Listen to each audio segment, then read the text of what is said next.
Bismillahirrahmanirrahim. Assalamualaikum warahmatullahi wabarakatuh. Perkenalkan, nama saya Salma dengan NIM 22202038861084041, kelas PAI 2, jurusan Pendidikan Agama Islam, program Pasca Sarjana Institut Agama Islam Negeri Parepare. Pada kesempatan kali ini, saya akan mempresentasikan materi pembelajaran dengan judul Pemilihan Media dan Penggunaan Media Pembelajaran, khususnya mengenai prinsip-prinsip pemilihan media pembelajaran dan landasan penggunaan media pembelajaran. Video pembelajaran ini dibuat untuk memenuhi tugas mata kuliah Desain dan Produksi Media Pembelajaran PAI dengan dosen pengampu Dr. Usman Nur SAG MAG. Materi pertama yang akan kita bahas adalah prinsip-prinsip pemilihan media pembelajaran. Ada banyak sekali prinsip-prinsip dalam pemilihan media pembelajaran. Namun pada kesempatan kali ini ada 4 prinsip yang akan kita bahas. Yang pertama yaitu adanya kejelasan maksud dan tujuan pemilihan media pembelajaran. Yang kedua, adanya familiaritas media. Yang ketiga, ada sejumlah media pembelajaran yang dapat dipilih atau diperbandingkan. Dan yang keempat, ada sejumlah kriteria atau norma yang dipakai dalam proses pemilihan media pembelajaran. Prinsip pemilihan media pembelajaran yang pertama yaitu adanya kejelasan maksud dan tujuan pemilihan media, di mana tujuan pemilihan media harus dihubungkan dengan tujuan dari penggunaan media itu sendiri. Tujuan pemilihan media dapat bermacam-macam, seperti hanya sekedar pengisi waktu, untuk hiburan, untuk informasi umum, atau untuk pembelajaran. Di samping itu, jika tujuannya untuk media pembelajaran, apakah untuk mencapai tujuan pembelajaran yang kognitif, afektif, atau psikomotorik, termasuk yang harus diperhatikan masing-masing dari aspek tujuan tersebut. Prinsip yang kedua, adanya familiaritas media.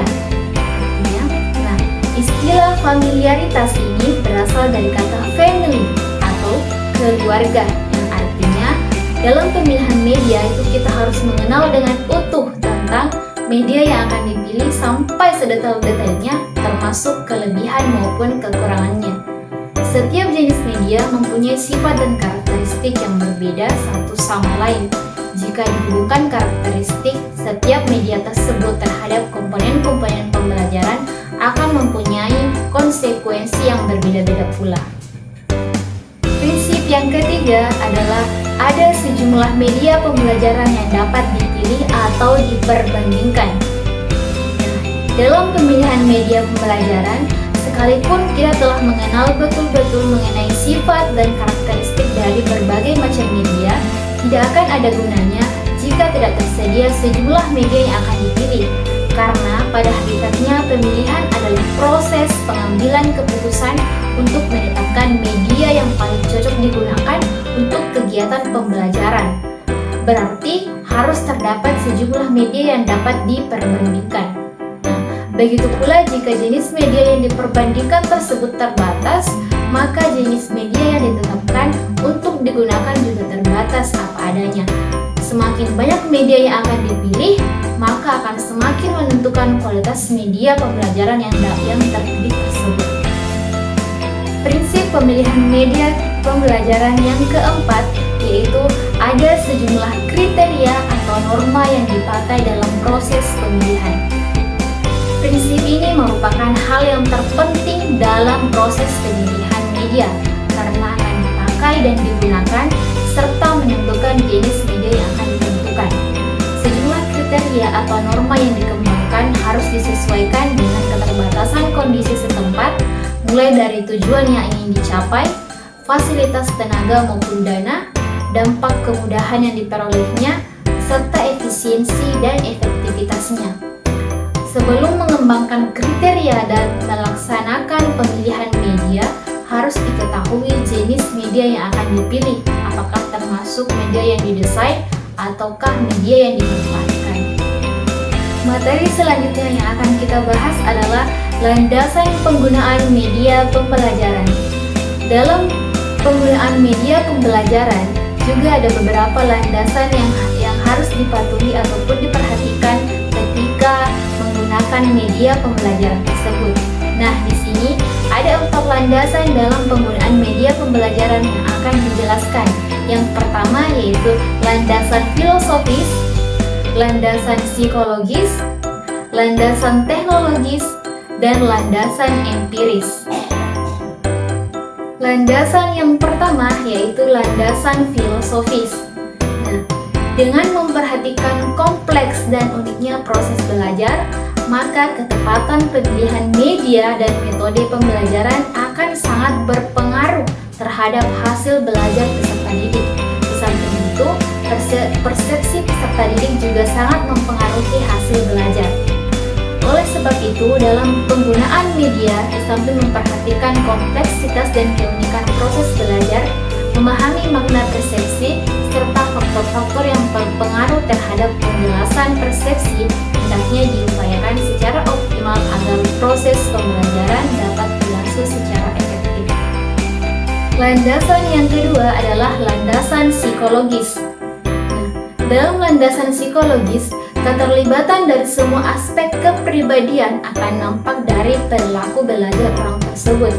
Perilaku belajar yang nampak adalah yang unik, artinya perilaku itu hanya terjadi pada orang itu dan tidak pada orang lain. Setiap orang memunculkan perilaku belajar yang berbeda. Keunikan perilaku belajar ini disebabkan oleh adanya perbedaan karakteristik yang menentukan perilaku belajar itu sendiri. Landasan yang ketiga adalah landasan teknologis. Semua kegiatan yang dilakukan oleh para teknologis dengan berpijak pada prinsip bahwa suatu media hanya memiliki keunggulan dari media lainnya bila digunakan oleh siswa yang memiliki karakteristik sesuai dengan rangsangan yang ditimbulkan oleh media pembelajaran tersebut. Dengan demikian, proses belajar setiap siswa akan amat sangat dimudahkan dengan hadirnya media pembelajaran yang sesuai dengan karakteristiknya. Jadi, dalam kaitannya dengan teknologi, media pembelajaran merupakan proses kompleks dan terpadu yang melibatkan orang, prosedur, ide, peralatan, dan organisasi untuk menganalisis masalah, mencari cara pemecahan, melaksanakan, mengevaluasi, dan mengelola pemecahan masalah dalam situasi di mana kegiatan belajar itu mempunyai tujuan dan terkontrol. Landasan yang terakhir yaitu landasan empiris. Pemilihan dan penggunaan media pembelajaran harus dilandasi oleh karakteristik belajar peserta didik. Dengan demikian, peserta didik akan mendapatkan keuntungan yang signifikan apabila belajar menggunakan media yang sesuai. Itulah tadi materi yang dapat saya presentasikan mengenai pemilihan dan penggunaan media pembelajaran, khususnya prinsip-prinsip pemilihan media pembelajaran dan landasan penggunaan media pembelajaran. Cukup sekian yang dapat saya sampaikan, lebih dan kurangnya mohon dimaafkan, dan saya akhiri dengan ucapan minallahi musta'an wa la istiqlal, wallahul muwaffiq ila aqwamit thariq. Assalamualaikum warahmatullahi wabarakatuh.